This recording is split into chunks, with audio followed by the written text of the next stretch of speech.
ಅಶ್ವಥಪ್ಪ, ಈ ಕಾರ್ಯಕ್ರಮಕ್ಕೆ ನಿಮಗೆಲ್ಲ ಮತ್ತೊಮ್ಮೆ ಸ್ವಾಗತ. ನಾವು ಮಾತಾಡ್ತಾ ಇದ್ದೀವಿ ಬಿಚ್ಚಾಟದ ಬಗ್ಗೆ. ಈ ಬಿಚ್ಚಾಟ ಹುಚ್ಚಾಟ ಅಂತ ಅನ್ಸುತ್ತೆ ನಿಮಗೆ ಶಶಾಂಕ್? ಸುಮ್ಮನೆ ಕೂತ್ಕೊಳ್ಳಿ ನೋಡಿದರೆ ನನಗೆ ಹಾಗೆ ಅನಿಸ್ತಾ ಇದೆ, ಮಾತಾಡೋದು ಬೇಡ ಅಂತ. ಆ ಥರ ಏನಿಲ್ಲ, ಇಲ್ಲ ಅವ್ರವ್ರದ್ದೇ ಆದ ವ್ಯೂಸ್ ಇರುತ್ತೆ. ನನ್ನ ಪ್ರಕಾರ ಈಗ ರೂಪಾಯಿ ಅವರು ಹೇಳ್ತಾರೆ, we should take the responsibilities. Because ಈಗ ಆ್ಯಸ್ ಎ ಡೈರೆಕ್ಟರ್, ಈಗ ಯಾವುದೇ ಕಮರ್ಷಿಯಲ್ ಡೈರೆಕ್ಟರ್ ಆಗಲಿ, ಆರ್ಟ್ ಸಿನಿಮಾ ಡೈರೆಕ್ಟರ್ ಆಗಲಿ, ಯಾರೇ ಆಗಲಿ, ಯಾವುದೇ ಒಂದು ಸಿನಿಮಾ ಡೈರೆಕ್ಟರ್ ಅಂದಮೇಲೆ ಟೋಟಲ್ ಪಿಕ್ಚರ್ ಹೇಗಿರುತ್ತೆ ಅನ್ನೋದು ನಮಗಷ್ಟೇ ಗೊತ್ತಿರುತ್ತೆ. ಆಮೇಲೆ ಆ ಕ್ಯಾರೆಕ್ಟರ್ನ ನಾನು ಹೇಗೆ ಪೋರ್ಟ್ರೇ ಮಾಡ್ತೀನಿ, ಶಾರ್ಟ್ಸ್ನ ಹೇಗೆ ಕನ್ಸ್ಯೂಮ್ ಮಾಡ್ತೀನಿ, ಹೇಗೆ ಅದನ್ನು ಶೂಟ್ ಮಾಡ್ತೀನಿ, ಫೈನಲಿ ಅದು ಹೇಗೆ ಕನ್ವೆ ಆಗುತ್ತೆ ಆಡಿಯನ್ಸ್ಗೆ ಅನ್ನೋದು ಡೈರೆಕ್ಟರ್ಗೆ ಅಷ್ಟೇ ಗೊತ್ತಿರುತ್ತೆ.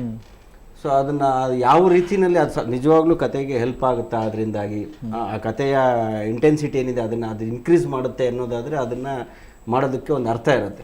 ಆಮೇಲೆ ಮೇಡಮ್ ಹೇಳಿದಾಗೆ ಅದು ರಿಯಾಲಿಟಿಗೆ ಅಂತ ಒತ್ತು ಕೊಟ್ಟಾಗ ಅದೊಂದಕ್ಕೆ ಯಾಕೆ ರಿಯಾಲಿಟಿಗೆ ಒತ್ತು ಕೊಡ್ತೀವಿ, ಎಲ್ಲದೂ ಹಂಗೆ ಮಾಡಬೇಕು ಅನ್ನೋದು. ಸೊ ಬೇಸಿಕಲಿ ಆ ರೆಸ್ಪಾನ್ಸಿಬಿಲಿಟಿ, ಒಂದು ಮೊರಾಲಿಟಿ ಅನ್ನೋದು ನಮ್ಮಲ್ಲೇ ಇರಬೇಕು. ಯಾರು ಡೈರೆಕ್ಟ್ರು ಅನ್ಸ್ಕೊಂಡವ್ರಿಗೆ ಫಸ್ಟ್ ಅದಿರಬೇಕು ಅಲ್ವಾ. ಅದಿದ್ದಾಗ ಆ ಥರದ ಅನ್ವಾಂಟೆಡ್ ಥಿಂಗ್ಸ್ ಕ್ರಿಯೇಟ್ ಆಗೋದಿಲ್ಲ. Of course we need glamour. Cinema ಅಂದಮೇಲೆ ಸಿನಿಮಾಗೆ ಒಂದು ಗ್ಲಾಮರ್ ಬೇಕು. ಗ್ಲಾಮರ್ ಬೇಕು ಅಂದಮೇಲೆ ಅದಕ್ಕೊಂದು ಇತಿ ಮಿತಿ ಅಂತ ಇರುತ್ತೆ. ಹಾಗೆ ಸುಷ್ಮಾ ಅವರು ಹೇಳಿದಾಗೆ ಆಲ್ಮೋಸ್ಟ್ ಇಲ್ಲಿ ಸಿನಿಮಾದಲ್ಲಿ ಇರೋವಂಥವ್ರೆಲ್ಲ ಸೆಲೆಬ್ರಿಟೀಸ್ ಅಂತ ಅನಿಸ್ಕೊಂಡಿರ್ತಾರೆ. ಆಮೇಲೆ ಹ್ಯೂಜ್ ಫ್ಯಾನ್ ಫಾಲೋಯಿಂಗ್ ಇರುತ್ತೆ ಡೆಫಿನೆಟಾಗಿ. ಒಬ್ಬ ಹೀರೋಗಾಗಲಿ, ಹೀರೋಯಿನ್ಗಾಗಲಿ, ಸಪೋರ್ಟಿಂಗ್ ಆ್ಯಕ್ಟ್ರಿಗಾಗಲಿ, ಈವನ್ ಫಾರ್ ದ ಡೈರೆಕ್ಟರ್ಸ್ ಎಲ್ರಿಗೂ ಇವತ್ತು ಫ್ಯಾನ್ ಫಾಲೋಯಿಂಗ್ ಇದೆ. ಯಾರು ಒಂದಷ್ಟು ಜನನಾದರೂ ಅದರಿಂದ ಇನ್ಫ್ಲೂಯೆನ್ಸ್ ಆಗಿ ಅದನ್ನು ಬೇರೆ ರೀತಿ ನೆಗೆಟಿವ್ ಆಗಿ ಅದನ್ನು ರಿಸೀವ್ ಮಾಡ್ಕೊಳ್ಳೋವಂಥದ್ದು ಇರುತ್ತೆ. ಹಾಗೆ basically we should have that moral responsibility. ಅದಿದ್ದಾಗ ಈ ಥರದ ಒಂದಷ್ಟು ಇದು ತಡೆಯೋದಿಲ್ಲ. ಆಮೇಲೆ ನಾವು ಈವನ್ ಈಗ ಸಿನಿಮಾದಲ್ಲಿ ಅದಿದ್ರೂ ಅದನ್ನು ಎಷ್ಟು ಮಟ್ಟಿಗೆ ನಾವು ಪಬ್ಲಿಸಿಟಿಗೆ ಬಳಸ್ಕೋಬೇಕಾ ಬೇಡವಾ, ಕತೆಗೆ ಅದು ಉಪಯೋಗ ಇದ್ದಾಗ ಕತೆಯಾಗಿ ಅದು ಸಿನಿಮಾದಲ್ಲಿ ನೋಡುವಾಗ ಅದು ಫ್ಲೋನಲ್ಲಿ ಬರುವಾಗ ಹೆಲ್ಪ್ ಆಗುತ್ತೆ. ಅದನ್ನು ಪಬ್ಲಿಸಿಟಿ ವಿಷಯದಲ್ಲಿ ಬಂದಾಗ ಬೇರೆ ಥರ ಆಗುತ್ತೆ. ಆ್ಯಂಡ್ ಈವನ್ ಈಗ ಬೀಯಿಂಗ್ ಎ ಡೈರೆಕ್ಟರ್ ಅದನ್ನು ಇನ್ನೊಂದನ್ನು ನಾನೇನು ಡಿಫೆಂಡ್ ಮಾಡ್ತೀನಿ. ಈವನ್ ಆಗ ಒಬ್ಬ ಡೈರೆಕ್ಟ್ರಾಗಿ ಅದನ್ನೆಲ್ಲ ಆ ಥರ ಇದ್ರೂ ಅದನ್ನು ಪೋರ್ಟ್ರೇ ಮಾಡೋದು ಬೇಡ, ಪಬ್ಲಿಸಿಟಿ ಯೂಸ್ ಮಾಡೋದು ಬೇಡ ಅಂತಿದ್ರು there will be some producers, marketing people, out of director control also ಅದು ಆಚೆ ಹೋಗೋ ಸಾಧ್ಯತೆಗಳಿರುತ್ತೆ. ಯಾಕಂದರೆ ಇದು ಒಂದು ಸಿನಿಮಾ ಅನ್ನೋದೊಂದು ದೊಡ್ಡ ತಂಡ ಆಗಿರೋದ್ರಿಂದ ಅವ್ರವ್ರದ್ದೇ ಆದಂಥ ಕೆಲವೊಂದು ಹಿತಾಸಕ್ತಿಗಳನ್ನು ಕಾಯ್ಕೋಬೇಕಾಗಿರೋದ್ರಿಂದ ಎಲ್ಲೋ ಒಂದು ಕಡೆ ಮಿಸ್ಟೇಕ್ ಆಗುತ್ತೆ. ಸೊ ಹೋಲ್ ಟೀಮ್ಗೆ, ಅಂದರೆ ಸಿನಿಮಾನ ತಯಾರಿಸೋ ಒಂದು ಪ್ರೊಡಕ್ಷನ್ ಕಂಪನಿ ಅಂತ ಏನಿರುತ್ತೆ ಎಲ್ರಿಗೂ ಮಾರಲ್ ರೆಸ್ಪಾನ್ಸಿಬಿಲಿಟಿ ಅನ್ನೋದು ಇದ್ದಾಗ ಆ ಥರದ ತಪ್ಪುಗಳು ನಡೆಯಲ್ಲ ಅಂತ. ಸಿನಿಮಾ ಒಂದು ಬಿಸ್ನೆಸ್ ಕೂಡ ಆಗಿರೋದ್ರಿಂದ ಈ ಥರದ ಒತ್ತಡಗಳು ಬರುವಂಥ ಸಾಧ್ಯತೆಗಳು ಇರ್ತವೆ ಡೈರೆಕ್ಟರ್ ಮೇಲೆ. ನೀವೊಬ್ಬ ಕಮರ್ಷಿಯಲ್ ಡೈರೆಕ್ಟರ್ ಆಗಿ ನೀವು ಈವರೆಗಿನ ಮೂವಿಗಳಲ್ಲಿ ಎಲ್ಲೂ ಅಶ್ಲೀಲತೆಯ ಸೋಂಕೆ ಇಲ್ಲ. ನನ್ನ ಪ್ರಶ್ನೆ ಏನಂತಂದರೆ, ನಿಮಗೆ ಯಾರಾದರೂ ಪ್ರೊಡ್ಯೂಸರ್ ನೀವು ಈ ಥರ ಸೀನ್ ಹಾಕಿ ವರ್ಕೌಟ್ ಆಗುತ್ತೆ, ಜನ ಬರ್ತಾರೆ ಅಂತ ಹೇಳಿದ್ದು, ನನಗೆ ನಿಮ್ಮ ಕೆಪಾಸಿಟಿ ಬಗ್ಗೆ ನಾನು ಮಾತಾಡ್ತಾ ಇಲ್ಲ. ನೀವು ಅದನ್ನ ಇಲ್ದೇ ತೋರಿಸಿದ್ರೆ ಸಕ್ಸಸ್ಫುಲ್ ಆಗಿದ್ದೀರಾ. ಬಟ್ ನಿಮಗೆ ಆ ಥರದ ಒತ್ತಡಗಳು ಬಂದಿದೆಯಾ? ಅಲ್ಲ, ಬಂದರೆ ಸಿನಿಮಾ ಮಾಡಲ್ಲ ನಾನು. ಈಗ ಇವನ್ ಆ್ಯಸ್ ಎ ಇಂಡಿವಿಜುವಲ್ ನನಗೆ ನನ್ನದೇ ಆದಂಥ ಒಂದಷ್ಟು ಮೊರಾಲಿಟೀಸ್ ಇದೆ, ಮತ್ತು ಪ್ರಿನ್ಸಿಪಲ್ಸ್ ಇದೆ, ಎಥಿಕ್ಸ್ ಇದೆ. I go with my ethics. ನನಗೆ ಯಾವುದು ಸರಿ ಅನಿಸುತ್ತೋ ಅದನ್ನಷ್ಟೇ ನಾನು ಮಾಡ್ತೀನಿ. ನನಗೆ ಬೇಕಿಲ್ಲ ಅದರಿಂದಾಗಿ ಒಂದು ಸಿನಿಮಾನ ಗೆಲ್ಲಿಸೋ ಅಂಥದ್ದು ನನಗೆ ಬೇಕಿಲ್ಲ, ಪರ್ಸನಲ್ ಆಗಿ ನನಗೆ ಬೇಕಿಲ್ಲ. ಅಲ್ಲಿ ಇನ್ನೊಂದು ಪ್ರಶ್ನೆ, ಅದರಿಂದ ಸಿನಿಮಾ ಗೆಲ್ಲತ್ತಾ?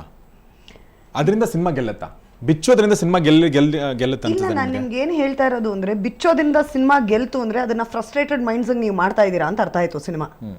ಸಿನಿಮಾ ಮುಂಚೆಯಿಂದನೂ ಗೆಲ್ತಾ ಬಂದಿದೆ, ಇವತ್ತು ಹೊಸದಾಗಿಲ್ಲ. Cinema is a ancient kind of an entertainment. ಅದರಲ್ಲಿ ಮುಂಚೆಯಿಂದ ನಾವು ನೀತಿ ಕಥೆಗಳು ಕೇಳ್ಕೊಂಡು ಬಂದ್ವಿ. She did a wonderful film which a lot of mother and a child got inspired.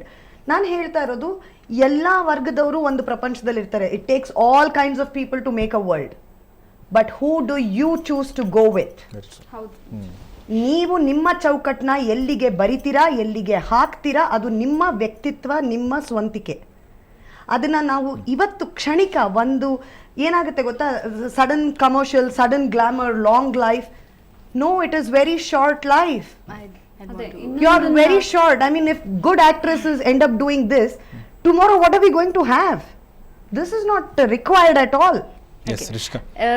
ನಾನೇನು ಅಂದರೆ, ಇದನ್ನು ನನ್ನ ಪಾಯಿಂಟ್ ಆಫ್ ವ್ಯೂನಲ್ಲಿ ಏನಂತಿರೋದು, first of all skin show ಅನ್ನೋದ್ರ ಬಗ್ಗೆ ನಾವು ಮಾತಾಡ್ತಾ ಇದ್ದೀವಿ. ಸೊ ಫಸ್ಟ್ ಆಫ್ ಆಲ್ ಆ skin show actor, I am talking on behalf of actresses here, ಅದರಲ್ಲಿ ಎಷ್ಟು ಹಾರ್ಡ್ ವರ್ಕ್ ಹೋಗುತ್ತೆ to go on screen like that. if I am comfortable with my body, if I am comfortable looking, going on screen and showing off why should they have, see, ಚಿತ್ರರಂಗ is chitra ಮಾಡೋದು ನಮ್ಮ ಧರ್ಮ. ನೋಡೋದು ಬಿಡೋದು ಅದು everybody's point of view. ನಿಮಗೆ ಇಷ್ಟ ಇಲ್ಲ ಈ ತರ ಚಿತ್ರಗಳು ನೋಡಕ್ಕೆ ದಯವಿಟ್ಟು ಹೋಗ್ಬೇಡಿ. ಅಲ್ಲ, it is definitely your point of view, but there is also hard work which is going in to it, where the actress is preparing for that. ಈಗ ಒಂದು ಬಿಕಿನಿ ಹಾಕೊಳ್ಳೋಕೆ ಕೂಡ ಒಂದು ಜವಾಬ್ದಾರಿಯುತ ರಂಗ ಆಗಿರುತ್ತೆ. ಸೊ ಅವಾಗ ನಮ್ಗೆ ಇಷ್ಟ ಬಂದಂಗೆ ಮಾಡಿ, ಇವಾಗ ಸೆನ್ಸಾರ್ ಬೋರ್ಡ್ ಏನೋ ಒಂದು ಸರ್ಟಿಫಿಕೇಟ್ ಕೊಟ್ಬಿಡ್ಬೋದು, ಎ ಸರ್ಟಿಫಿಕೇಟು ಅಥವಾ AU ಕೊಡ್ಬೋದು, ಏನ್ ಬೇಕಾದ್ರೂ ಕೊಡ್ಬೋದು. ಆದ್ರೆ ಇವ್ರು ಹೇಳ್ದಂಗೆ ಎಷ್ಟೊಂದು ಒಳ್ಳೊಳ್ಳೆ ಚಿತ್ರಗಳು 100 days ಓಡಿದೆ, ನಿಮ್ಮ ತಂದೆಯವ್ರು ಮಾಡಿರೋದು, ನಮ್ಮೆಲ್ಲರ ಅಚ್ಚುಮೆಚ್ಚಿನ ಚಿತ್ರಗಳು, ಬಂಧನ, ನಮ್ಮೂರ ಮಂದಾರ ಹೂವು ಎಲ್ಲ ಒಳ್ಳೊಳ್ಳೆ ಚಿತ್ರಗಳಲ್ಲಿ ಎಲ್ಲೂ ಅಶ್ಲೀಲತೆ ಇಲ್ಲ. ಇವತ್ತಿಗೂ ದಿಲ್ವಾಲೆ ದುಲ್ಹನಿಯಾ ಲೇ ಜಾಯೇಂಗೆ ಇನ್ನೂ ಓಡ್ತಾನೆ ಇದೆ. ಐ ಥಿಂಕ್ ಇಟ್ ಇಸ್ ದೃಷ್ಟಿಕೋನ ಆಲ್ಸೋ. ಕೆಲವರಿಗೆ ದೃಷ್ಟಿಕೋನ, ಕೆಲವರಿಗೆ ಅಶ್ಲೀಲ ಅನ್ನಿಸ್ಬೋದು, ಕೆಲವರಿಗೆ ಅದು ಗ್ಲಾಮರ್ ಅನ್ನಿಸ್ಬೋದು. ಸೊ ದಿಸ್ ಇಸ್ ಆಲ್ಸೋ ದೃಷ್ಟಿಕೋನ. ಬಟ್ ನೀವು ಒಂದು ಮಾತು ಹೇಳಿದ್ರಿ, ಅಂದ್ರೆ if you comfortable with your body, you can show ಅಂತ. ಯು ಕ್ಯಾನ್ ಶೋ ಅಲ್ಲ, I am saying that glamour ಇವತ್ತಿನ ವಿಷಯ ಅಲ್ಲ ಇದು.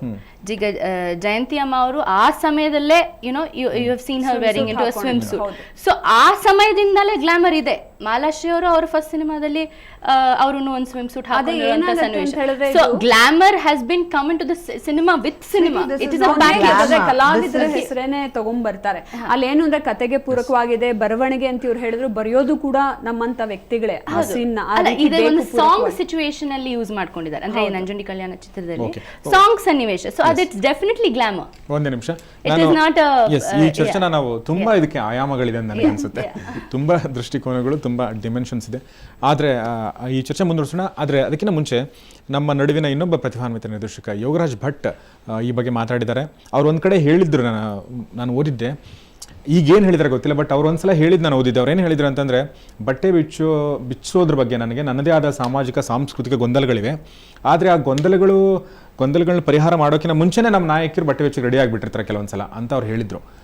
ಅವರು ಓಕೆ, ಸೊ ಅವ್ರು ಹೇಳಿದ್ರು. ಆದರೆ ಈಗ ಅವ್ರು ಏನು ಹೇಳಿದ್ದಾರೆ ನಮ್ಮ ಕ್ಯಾಮ್ರಾ ಎದುರುಗಡೆ ಬನ್ನಿ ನೋಡೋಣ. ಈ ಕಮ್ಮಿ ಬಟ್ಟೆ ಹಾಕೋ ಚಳವಳಿ ಇವತ್ತು ನೆನ್ನೆದಲ್ಲ. ಮೇನಕೆ, ಊರ್ವಶಿ, ತಿಲೋತ್ತಮೆ ಇವ್ರುಗಳ ಕಾಲದಿಂದನೂ ಇದೆ ಅಂತ ಹೇಳಬಹುದು. ಆಮೇಲೆ ವಿಶೇಷವಾಗಿ ಸಿನೆಮಾ ಅಂತ ಒಂದು ಮಾಧ್ಯಮ ಅಥವಾ ಯಾವುದೇ ಪ್ರದರ್ಶನ ಕಲೆಗಳಲ್ಲಿ ಭಾರತೀಯ ಹಿನ್ನೆಲೆಯಲ್ಲಿ ಹೇಳಬೇಕು ಅಂದರೆ ಇವೆಲ್ಲ ನೃತ್ಯ ರೂಪಕಗಳು. ನಾವು ರಾಮಾಯಣನೂ ಕೂಡ ಒಂದು ಹಾಡು, ಹಸೆ ಆ ಥರದ ಫಾರ್ಮೆಟಲ್ಲೇ ಹೇಳ್ತಾ ಬಂದವರು. ಈ ಹಾಡು ಯಾಕೆ ಬೇಕು ಸಿನಿಮಾಗೆ, ಅಥವಾ ಹಾಡಲ್ಲಿ ಒಂದು ಹೆಣ್ಣನ್ನು ಅದು ಯಾಕೆ ಆ ಥರ ತೋರಿಸ್ತೀವಿ ಅನ್ನೋದ್ರ ಬಗ್ಗೆ ಸಿನಿಮಾದವರು ಯಾವತ್ತಿಂದ ಏನೂ ಮಾತೇ ಆಡಿಲ್ಲ. ಯಾಕಂದರೆ ಅದು ನಾನೊಂದು ಕಡೆ ಹೇಳಿದ್ದೆ, ಈಗ ನಾನು ಕಮ್ಮಿ ಬಟ್ಟೆ ಹಾಕಬೇಕೋ ಹಾಕಬಾರ್ದು ಕಥಾನಾಯಕಿಯರಿಗೆ ಅನ್ನೋದ್ರದ್ದು ಚರ್ಚೆ ಮಾಡಬೇಕಾದ್ರೆ ಅವರೇ ಹಾಕೊಂಬಂದ್ಬಿಟ್ಟಿರ್ತಾರೆ. ಯಾಕಂದರೆ ಅಷ್ಟು ಅಪ್ಡೇಟೆಡ್ ಇರ್ತಾರೆ. ಅದು ಅಸಹ್ಯ ಅಂತ ಕೂಡ ಕಾಣಿಸೋದಿಲ್ಲ ಎಷ್ಟೋ ಜನಕ್ಕೆ. ಇನ್ನೆಷ್ಟೋ ಜನಕ್ಕೆ ಅಸಹ್ಯ ಥರ ಕಾಣುತ್ತೆ. ಈ ಮೇನಕೆ ನಂತರ ಸಿನಿಮಾಗೆ ಸಂಬಂಧಪಟ್ಟ ಹಾಗೆ ಹೆಲೆನ್ನು, ತದನಂತರ ಜಯಮಾಲಿನಿ ಅವರು ಬಂದರು, ಸಿಲ್ಕ್ ಸ್ಮಿತಾ ಅವರು ಬಂದರು, ರೀಸೆಂಟಾಗಿ ವಿದ್ಯಾ ಬಾಲನ್ ಅವರು ಬಂದಿದ್ದಾರೆ. ಈ ಪರಂಪರೆ ಹಾಗೆ ಮುಂದುವರಿಯುತ್ತೆ, ಚರ್ಚೆನೂ ಹಾಗೆ ಮುಂದುವರಿಯುತ್ತೆ ಅಂತ ಹೇಳ್ಬೋದು. ಈಗ ನಗ್ನತೆಗೆ ಒಂದು ಕಲಾತ್ಮಕವಾಗಿ ತೋರಿಸೋಂಥ ಒಂದು ಫಾರ್ಮೆಟ್ ಬಂದಾಗ ಅದು ಎಲ್ಲದೂ ಕಲಾತ್ಮಕ ಅಂತ ಕರೆಸ್ಕೊಂಡ್ಬಿಡುತ್ತೆ. ಕಮರ್ಷಿಯಲ್ ಅಂದಾಗ ಉಗಿಸ್ಕೋಬೇಕಾಗತ್ತೆ. ಅದು ಎರಡೇ ವ್ಯತ್ಯಾಸ ಇರೋದು. ಆ್ಯಕ್ಚುಲಿ ನಗ್ನತೆ ಅಥವಾ ಕಮ್ಮಿ ಬಟ್ಟೆ ಹಾಕೋದು ಎಷ್ಟೋ ಕಲೆಗಳಿಗೆ ಮೂಲ. ಅದು ಸ್ಕಲ್ಪ್ಚರ್ಗಿರ್ಬೋದು ಅಥವಾ ಪೇಂಟಿಂಗಿಗಿರ್ಬೋದು, ಸಿನಿಮಾಟೋಗ್ರಫಿ, ಸ್ಟಿಲ್ ಫೋಟೋಗ್ರಫಿಲೆಲ್ಲ ಅದು ದೊಡ್ಡ ಕಲೆಯಾಗಿ ಕಾಣಿಸೋಂಥದ್ದು. ಅದು ತುಂಬ ಪವಿತ್ರ ಅನಿಸ್ಕೊಳ್ಳುತ್ತೆ ಅಲ್ಲಿ. ಅದೇ ಒಂದು ಕಮರ್ಷಿಯಲ್ ಆಸ್ಪೆಕ್ಟ್ ಬಂದಾಗ, ದಯ್ಯೋ ಅಂತ ಬಿಚ್ಕೊಂಡು ಕುಣಿದಾಗ ಅದು ತುಂಬ ಉಗಿಸ್ಕೊಳ್ಳೋ ಕೆಲಸ ಆಗುತ್ತೆ. ಈ ಕಮರ್ಷಿಯಲಿ ಅದನ್ನು ಯಾರ್ಯಾರು ಮಾಡ್ತಾರೋ ಎಲ್ಲ ಉಗಿಸ್ಕೋತಾರೆ, ಅದೇ ಥರ ಜನ ಮಜಾ ತಗೋತಾರೆ. ಕಲಾತ್ಮಕವಾಗಿ ಯಾರ್ಯಾರು ತುಂಬ ಸೀರಿಯಸ್ ಆಗಿ ಅದನ್ನು ಮಾಡ್ತಾರೋ ಅವರಿಗೆ ಸಲ್ಲಬೇಕಾದ ಕಲಾತ್ಮಕ ಮರ್ಯಾದೆ ಸಲ್ಲುತ್ತೆ.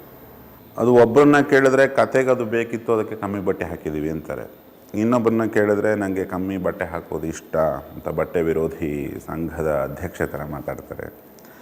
ಇನ್ನು ಸಿನಿಮಾ ಮಾಡೋರನ್ನ ಕೇಳಿದ್ರೆ ಅವರಿಗೆ ಏನು ನೆಟ್ಟಿಗೆ ಹೇಳೋಕ್ಕೆ ಮೊದಲಿಂದ ಬರೋಲ್ಲ, ಅದ್ರ ಬಗ್ಗೆ ರಿಯಾಕ್ಷನ್ ನೆಟ್ಟಿಗೆ ಸಿಗೋದಿಲ್ಲ.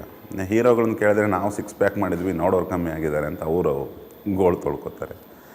ಒಟ್ಟಿನಲ್ಲಿ ನೋಡೋ ಜನರ ನೆಮ್ಮದಿ ಪಡ್ಕೋತಾರೆ ಅಂತ ಹೇಳ್ಬೋದು ಇದೆಲ್ಲದರಿಂದ. ಆಮೇಲೆ ಕಾಲಾಂತರದಿಂದ ಬಂದಂಥ ಈ ಕಮ್ಮಿ ಬಟ್ಟೆ ಹಾಕೋ ಸಮಾಚಾರದ ಚರ್ಚೆ ನನ್ನ ಪ್ರಕಾರ ನಿರರ್ಥಕ.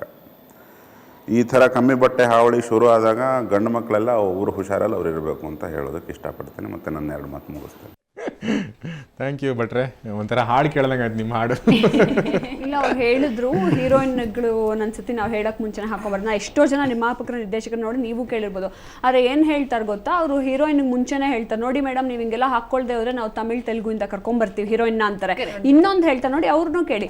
ಇನ್ನೊಂದು ಹೇಳ್ತಾರೆ ನಮ್ಮ ಕನ್ನಡದಲ್ಲಿ ಹೀರೋಯಿನ್ಗಳೇ ಇಲ್ಲ, ಅಂದ್ರೆ ಎಕ್ಸ್ಪೋಸ್ ಮಾಡೋ ಅಂತ ಹೀರೋಯಿನ್ ಇಲ್ಲ ಅಂತಾರೆ. ಯಾಕೆ, ಎಷ್ಟು ಬ್ಯೂಟಿಫುಲ್ ಆಗಿರೋ ನಮ್ಮ ಸೌಂದರ್ಯ ಎಷ್ಟು ಬ್ಯೂಟಿಫುಲ್ ಆಗಿದ್ರು, ಇಲ್ಲಿ ಯಾವ ರೀತಿ ಮನ್ನಣೆ ಕೊಟ್ರು ಅವ್ರಿಗೆ ಅಂತ ಹೇಳ್ತಾ ಇರೋದು ಬರೀ ಸೌಂದರ್ಯ ಅಲ್ಲ. Take it right from Jayaprada, Juhi, everybody was from here. ಆಮೇಲೆ ಇವಾಗ ನೋಡಿ ಹೇಳಕ್ ಮುಂಚೆನೆ ಹಾಕೊಂಡ್ ಬರ್ತಾರೆ ಅಂತ ಹೇಳಿದ್ರೆ, ಅಫ್ಕೋರ್ಸ್ ಪಾಪ ಮೆಂಟಲಿ ಈಗಿನ ಕಾಲದ ಹುಡುಗಿರ್ ಅಪ್ಡೇಟ್ ಮಾಡ್ಕೊಂಡು ರೆಡಿಯಾಗಿ ಹೋಗಿರ್ತಾರೆ. ಚಿತ್ರರಂಗಕ್ಕೆ ಅವ್ರು ಹೋದ್ಮೇಲೆ ಅವ್ರು ಅದಕ್ಕೆ ರೆಡಿಯಾಗಿ ಇರಬೇಕು ಅನ್ನೋದಕ್ಕೆ ರೆಡಿಯಾಗಿ ಹೋಗ್ತಾರೆ ಹೊರತು ಹಂಗಂತ ನಾವೆಲ್ಲದಕ್ಕೂ ರೆಡಿ ಅಂತ ಅಲ್ಲ. ಅದು ಆ ರೀತಿ ಕೊನೆಗೂ ಕಲಾವಿದೆ ಮೇಲೆ ಬರೋದು ಎಲ್ಲಾ ರೀತಿದೂ. ಅದೆಲ್ಲ ಅವ್ರಿಗೆ ಬರೋದು. ಸ್ವಾತಿಗೆ ಒಂದು ಪ್ರಶ್ನೆ ಕೇಳ್ತೀನಿ. ಅವರು ಒಂದು ಪಾಯಿಂಟ್ ನಾನು ಎತ್ತಬೇಕು ಅನ್ಕೊಂಡಿದ್ದೆ, ಅವರು ಭಟ್ರು ಹೇಳಿದ್ರು ಕೂಡ, ಕಲಾತ್ಮಕ ಚಿತ್ರಗಳಲ್ಲಿ ಆ ಥರ ಎಕ್ಸ್ಪೋಸ್ ಮಾಡಿದ್ರೆ ಅವ್ರಿಗೆ ಕಲಾತ್ಮಕ ಮರ್ಯಾದೆ ಪ್ರಶಸ್ತಿಗಳು ಸಿಗ್ತವೆ, ಕಮರ್ಷಿಯಲ್ ಆಗಿ ಮಾಡಿದ್ರೆ ಅದನ್ನ ಬಯಸ್ಕೋಬೇಕು, ಉಗಿಸ್ಕೋಬೇಕಾಗತ್ತೆ ಅಂತ ಹೇಳಿ. ಅಂದ್ರೆ ಕಮರ್ಷಿಯಲ್ ಚಿತ್ರಗಳಲ್ಲಿ ಗ್ಲಾಮರಸ್ ರೋಲ್ ಮಾಡಿದಂತೆ ಸ್ವಾತಿ, ನಿಮಗೆ ಯಾವ ಥರದ ರಿಯಾಕ್ಷನ್ ಸಿಗುತ್ತೆ ಸ್ವಾತಿ ಈ ಥರದ ರೋಲ್ಗಳನ್ನ ಮಾಡಿದಾಗ? ಇವಾಗ ಖಂಡಿತ ನಾವು ಎಲ್ಲರೂ ಮೆಚ್ಚಕ್ಕಾಗಲ್ಲ. ನಾನು ಮಾಡಿದಾಗ ನಾನೇ ಎಷ್ಟೋ ಸತಿ ಕಾಂಟ್ರವರ್ಸಿ ಕ್ರಿಯೇಟ್ ಆಗಿದ್ದೇನೆ. ನಾನು ನೀವು ಹೇಳ್ದಂಗೆ ನಾನು ಸುಮಾರು ದಿನ ಗ್ಯಾಪ್ ಆದ್ಮೇಲಿಂದ ನಾನು ಒಂದು ಸಾಂಗ್ ಮಾಡಿದಾಗ ಸ್ವಲ್ಪ ಎಕ್ಸ್ಪೋಸ್ ಇತ್ತು, ಅದರಲ್ಲಿ ಎಲ್ಲರೂ ಕಾಲೆಳೆದ್ರು, ಸಪೋರ್ಟ್ ಮಾಡಿದವ್ರು ತುಂಬಾ ಕಮ್ಮಿ. ಬಟ್ ನಾನು ನನ್ನ ಕಾಸ್ಟ್ಯೂಮ್ ಒಂದಕ್ಕೆ ಇದು ಮಾಡಿದ್ರು ಹೊರತು ನಾನು ಡ್ಯಾನ್ಸ್ ಚೆನ್ನಾಗಿ ಮಾಡಿದ್ದೀನಿ, ನನ್ನ ಪರ್ಫಾರ್ಮೆನ್ಸ್ ಚೆನ್ನಾಗಿದೆ ಅಂತ ಯಾರೂ ಮಾತಾಡಲಿಲ್ಲ ಅಲ್ಲಿ. ಬರೀ ನನ್ನ ಕಾಸ್ಟ್ಯೂಮ್ಸ್ ಮಾತ್ರ ಕಾಂಟ್ರವರ್ಸಿ ಆಗಿದ್ದು.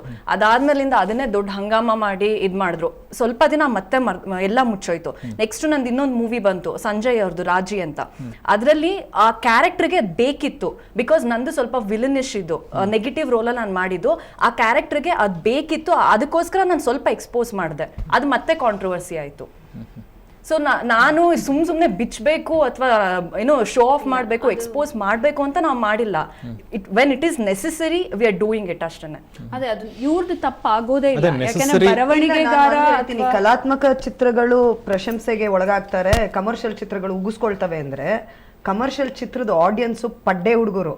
ನೀವ್ ಏನೇ ತೋರಿಸಿದ್ರು, ಲಕ್ಷಣವಾಗಿ ರೂಪಾಯರು ಹೋಗಿ ನಿಂತ್ಕೊಂಡ್ರು serially wow what a figure ಅಂತಾರೆ. ಪಡ್ಡೆ ಹುಡುಗ ಅದು. ಕಲಾತ್ಮಕ ಫಿಲಂ ಏನಂತೀರಾ ನೀವು, ಯಾರು ಬೋರ್ ಆಗಿರ್ತಾರೆ ನೋಡೋದಿಲ್ಲ. ಅಂದ್ರೆ ಬಹಳ ಸೀರಿಯಸ್ ಆಗಿ ಗಂಭೀರವಾಗಿ ಅದ್ರ ತೂಕನ ಅರ್ಥ ಮಾಡ್ಕೊಳ್ಳೋರು ನೋಡ್ತಾರೆ, ಅದಕ್ಕೆ ಅವ್ರು ಚರ್ಚೆ ಮಾಡಲ್ಲ. ಸೊ ಹುಡುಗಿರು ಆ ತರ ಕಮರ್ಷಿಯಲ್ ಸಿನಿಮಾ ಕೇಳಿದಾಗ ನಾವು ನಮ್ಮ ಚೌಕಟ್ಟನ್ನ ನೋಡ್ಕೋಬೇಕು, ಬೇರೆಯವ್ರು ನೋಡ್ತಾರೋ ನೋಡಲ್ವ ನನಗೆ ಬೇಕಾಗಿಲ್ಲ.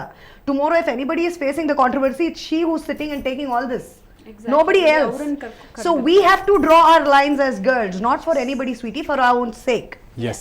ಸೊ ಒಂದು ನಿಮಿಷ ನಾನು ಮಾತಾಡ್ತೀನಿ ನಿಮ್ಮ ಜೊತೆಗೆ. ಸೊ ತುಂಬ ಸ್ಪಷ್ಟವಾಗಿ ಸುಷ್ಮಾ ಹೇಳಿದರು, ಅಂದರೆ ಯಾರೇನು ಮಾಡ್ತಾರೆ ಪ್ರಶ್ನೆ ಅಲ್ಲ, ನಿರ್ದೇಶಕರು ಏನು ಹೇಳ್ತಾರೆ ಪ್ರಶ್ನೆ ಅಲ್ಲ, ನಾವೇನು ಮಾಡಬೇಕು ಅನ್ನೋದು, ನಾವು ಯಾರಿಗೆ ತೋರಿಸ್ತಾ ಇದ್ದೀವಿ ಅಥವಾ ನಾವು ಯಾರಿಗೆ ಕೇಟರ್ ಮಾಡ್ತಾ ಇದ್ದೀವಿ ಮುಖ್ಯ ಅನ್ನೋದು ಅವ್ರ ಪ್ರಶ್ನೆ. ಸೊ ನಾವು ಈ ಚರ್ಚೆನ ಮುಂದುವರ್ಸೋಣ. ಇನ್ನೂ ಕೆಲವು ಹೇಳಿಕೆಗಳಿದೆ. ಪೂಜಾ ಗಾಂಧಿ ಅವರು ಕೂಡ ಫೋನಲ್ಲಿ ಮಾತಾಡೋಕ್ಕೆ ಬರ್ತಾ ಇದ್ದಾರೆ. ಚಿಕ್ಕೊಂದು ಬ್ರೇಕ್ ನಂತರ ಈ ಸಂವಾದ ಮುಂದುವರಿಯುತ್ತೆ.